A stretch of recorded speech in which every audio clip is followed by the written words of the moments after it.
país se declaró definitivamente hastiado de la política gubernamental y especialmente de la inmoralidad con que ella se conduce.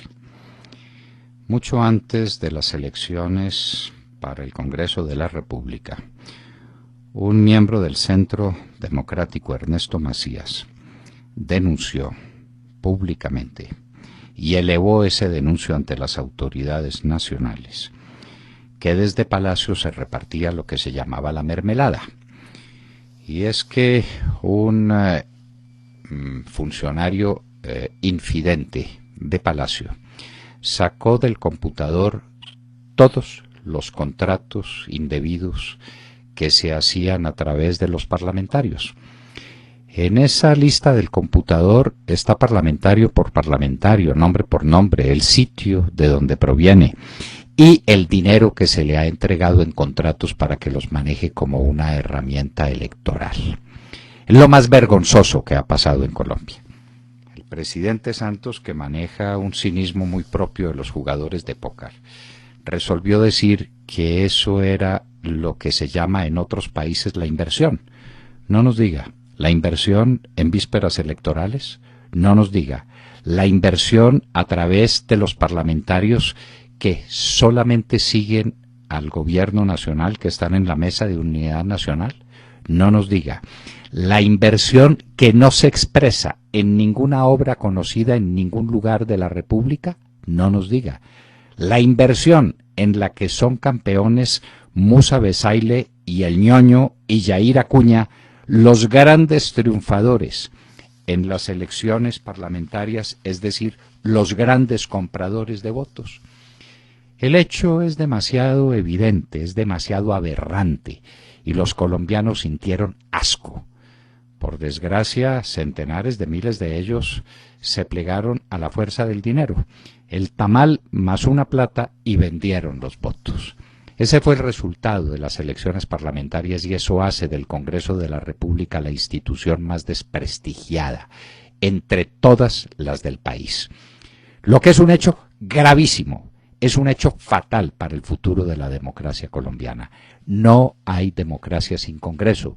Como no hay Congreso, no puede haberlo sin un sistema democrático, salvo cuando los Congresos se vuelven títeres de las marionetas, de los que las manejan como si de eso se tratara. Se tratara de un tablado de marionetas como los de Maese Pedro, a los que nos hemos referido tantas veces desde la hora de la verdad.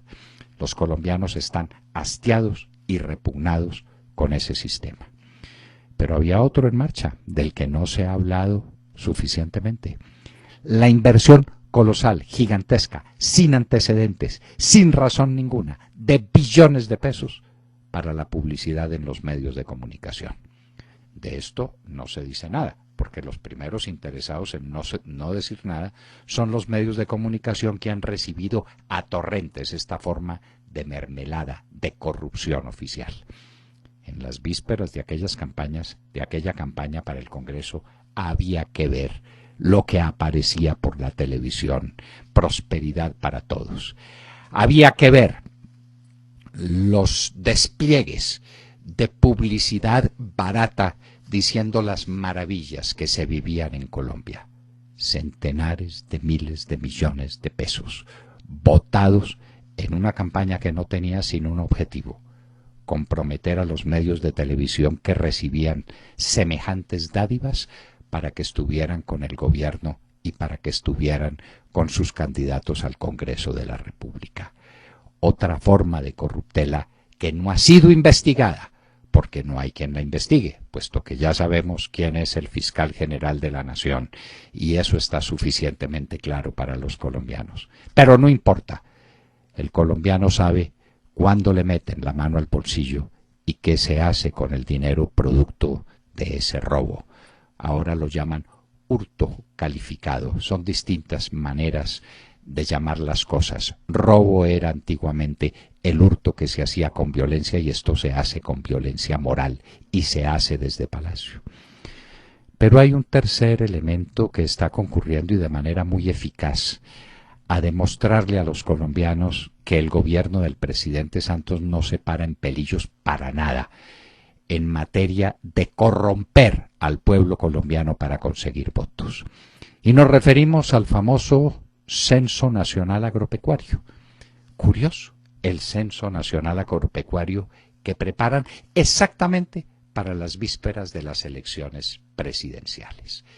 Un Censo Nacional Agropecuario tan mal pergeñado, tan mal preparado, tan mal dispuesto, que el antiguo director del DANE, que parece que tenía sistema digestivo para soportar todo, no fue capaz de soportar eso. Y dijo que él no iba a participar en ese Censo Nacional Agropecuario porque no tenía los elementos técnicos indispensables para el efecto. El nuevo director del DANE, que parece que tiene un sistema digestivo muy superior al del doctor Bustamante, lo que parecía imposible, ha dicho que a él no le importa, que él sí hace el Censo Nacional Agropecuario. ¿En qué consiste? En contratar 20.000 personas. Les repetimos, 20.000 personas. Pónganle ustedes a unos costos totales de 2 o 3 millones de pesos. Eso significa 40.000 o 60.000 millones de pesos en otra forma de mermelada. Porque puede usted apostar, querido ciudadano, quiénes van a ser los censores de ese censo, quiénes van a ser los contratados para ese efecto, y apueste triple contra sencillo a que cada uno va a llegar con su hoja de vida y con su carta de recomendación del parlamentario de turno, del diputado de turno, del concejal de turno. Se van a robar 40 o 60.000 millones de pesos en estos 4 meses, con tal de producir un resultado electoral. Pero el país no traga entero. Pero el país es consciente de su suerte. Pero el país sabe de qué manera se está abusando desde las cumbres del poder de la paciencia de los colombianos. Y a los colombianos se les agotó la paciencia. Y eso es lo que expresan de una manera tan sencilla y tan directa en las famosas encuestas. Y lo dicen con una sinceridad y con una tranquilidad abrumadora, que ya llevó a la revista Semana a dar un pacto de derrota y a decir que no entendía cómo a un país que le iba tan bien tuviera un presidente al que le iba tan mal. En ese país, Colombia, el presidente ha caído en favorabilidad al 29%. En la última encuesta de Datexco, la caída fue de 10 puntos, una caída colosal, porque el país está hastiado de la corrupción, hastiado de la ineficiencia, hastiado de la ineptitud gubernamental y de la ineptitud del Congreso. Al país ya lo notificaron suficientemente que no hay reforma a la administración de justicia, no hay reforma a la salud, no hay reforma a la educación, no hay reforma al Código Penal Militar, no hay reforma a la defensa judicial de los militares, no hay reforma a ninguno de los puntos claves del interés nacional, porque ni el gobierno ni el Congreso son capaces, teniendo las mayorías, de dictar esas reformas, porque no son capaces de nada. Eso ya al país lo abrumó. Pero tiene otro motivo, las famosas conversaciones en La Habana. Y en esta encuesta de Datexco está dicho todo. El prestigio de esas conversaciones y la confiabilidad que ellas le merecían a los colombianos venían de capa caída. Estaba en que el 52% de los colombianos no creían en lo de La Habana, después de gastarle la millonada que le han gastado en publicidad, después de entregarle la patria a los bandidos de las FARC, después de correr todos los riesgos y poner a los colombianos otra vez de víctimas de toda clase de delitos cometidos por estos sinvergüenzas, por estos narcotraficantes.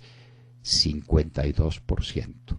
Pero en la encuesta de Datexco, queridos amigos, ese porcentaje de colombianos que no cree en los diálogos de La Habana subió al 65%. Es sencillamente una calamidad. Y para terminar, digamos que el medio por el que se hace esta encuesta es nada menos que Datexco. Y Datexco es el entrevistador o consultor, o como ustedes lo quieran llamar, del diario El Tiempo. Así pues, que no estamos hablando de una entidad sospechosa de ser enemiga del presidente Santos y de su gobierno. En esa entidad, lo mismo que ya habían dicho desde el Centro Nacional de Consultoría, la candidatura de Santos está perdida, literalmente perdida. Y falta todavía mes y medio para las elecciones, el peor tiempo para que estos fenómenos acaben, se completen. La caída libre tiene un efecto, el de un movimiento uniformemente acelerado que nos enseñaban en física. Los momentos culminantes son los últimos, que serán los peores. Vienen las elecciones. ¿Qué hacer? Por ahora la revista Semana tiene un ardid: echarle la culpa a los colombianos, que no entienden el magnífico gobierno que tienen. ¡Qué maravilla! Todos los colombianos equivocados, y solo está en lo suyo, lleno de luz y lleno de entendimiento sobre las maravillas del país, el íntimo amigo del presidente Santos, aquel a quien Santos declaró su mejor amigo, junto con otro, un señor Jaramillo especializado en venderle armas a las fuerzas militares de Colombia. La revista Semana se queja, sin razón, del pueblo colombiano. El pueblo colombiano se queja, con plena razón, de un gobierno corrupto, un gobierno ineficiente y un gobierno embarcado en la peor de las aventuras en las que se ha embarcado nadie para sacar dividendos políticos, en una paz mentirosa e infame con los peores bandidos que ha producido este continente, los miembros de las FARC. Acaban de escuchar el editorial del doctor Fernando Londoño Hoyos en La Hora de la Verdad, cuando son las 7 de la mañana, 19 minutos.